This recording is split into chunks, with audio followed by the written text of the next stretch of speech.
What is it about us as human beings? Why is it when we seem to have plenty of time to do stuff, we still find ourselves rushing at the end? My name's Elaine Sullivan, and I'm here today to talk to you about procrastination.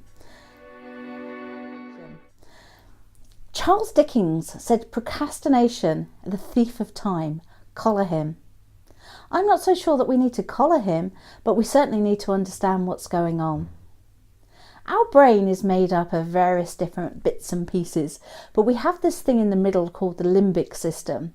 And what it does, the brain is constantly scanning every 5 times every second, I think it is, for something that's a threat or something that's a reward. So when we're faced with something that we'd rather not do, we tend to back away from it. It's just human nature. But in backing away from it, we end up with two things. Either we just don't do the thing that we want to do, or alternatively, we choose to do something else. And it's that actually starts wasting our time. There's an amazing TED talk by a chap. It's about the master procrastinator. It's really funny about how, as a college student, he'd find himself leaving things over months and months and months to find that he had to take, 48, 72 hours to finish stuff off, in one shift, just so that he could get his dissertation in. And I found myself, I can be a master procrastinator when I want. Take this video. I know I've meant to do it, and I'm finding that I'm ended up having to squeeze it in between getting myself prepared for one speaking event that I've got and then a holiday thereafter. And suddenly, it's late in the evening and I'm doing this video. So I'm not completely, adverse to having to procrastinate just to get things done, but is it actually the procrastination that's stopping, or is it about perhaps a bit of a buzz right at the very end? Get a little bit excited, a little bit nervous, get a bit excited, and then what happens? We get it done, and our reward centre provides us with a nice little dopamine hit because we've done so well. So how do we overcome it? How do we actually get ourselves to the state where we can start doing things in a practical, timely way? And it's about trying to teach yourself some new habits, I think. I think one of the challenges is that sometimes what we don't want to do is stuff that we don't like. And I found that there's a technique called the Pomodoro technique, which really helps me in this situation. I sit down and I don't intend to do the whole thing. I don't intend to do a part of the thing. I sit down so that I can actually sit down just for, say, 15 minutes, 20 minutes to start tackling the job. Because I know it's time boxed, it makes it so much easier. I know that I only have to sit there for 20 minutes and I can really cram so much into that 20 minutes that by the time that that's gone, actually, I want to continue more. And sometimes putting it down then becomes the problem.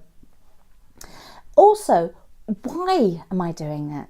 Sometimes our whys are just not big enough. And sometimes we need to find a way of ensuring that the purpose behind what we're doing is acceptable to us. And how do we reward ourselves at the end of it? My finances, it's a standard one. Every time I have to take it to the accountant, it's a slog rather than having done a little bit every single week, every single month throughout the year. I find that I cram that right at the very end. But the sense of achievement when I get it done is enough to keep me going through, and also knowing that I have a deadline and knowing I am going to be held accountable by my accountant.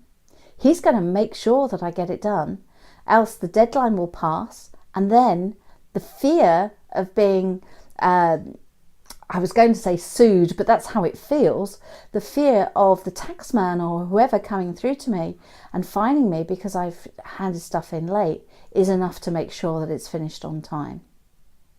So if I can make some suggestions and recommendations to you, I'd have a look at what it is that you need to do. I'd have a look at what are the things that you're trying to avoid. I can't remember the name of the author, but there was a book called Eat the Frog, and it was about doing the thing that you least wanted first. And as a result, you got a sense of achievement with that, which meant that the next thing was much easier and the thing after that easier still. So what frogs are sitting in your piles of work to do, and how can you tackle those first? Make sure that you sit down on a weekly basis and work out what it is that you want to achieve. How do you want to feel at the end of the week? Do you want to feel that, oh, there's half a dozen things I didn't get done? Or alternatively, do you want to feel a sense of real achievement and pride that you've managed to get some of those tasks completed? Now, if you find that something regularly is getting put to the bottom of your list, maybe you need to take a look at it. What is it that you're doing that you really don't want to do? Is it something that somebody else has told you that you should be doing? Or is it something that needs to be doing and it's just not within your skill set? If it's the latter, then I would suggest that perhaps you take a look for somebody that can help you, somebody who's good at that, because it's no point trying to build up your weaknesses. You need to build your strengths. And if you're a business owner, putting something aside because you don't like doing it still means it doesn't get done. Whereas somebody that loves doing it could probably do it in half the time and therefore effectively cost you half the money. So that's another one that you can consider.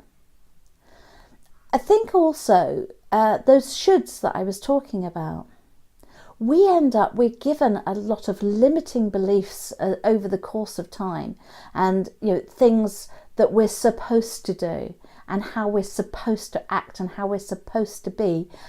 It doesn't always have to be that way. So take a look again. Have you got a should list? I should get this done. I should finish this off.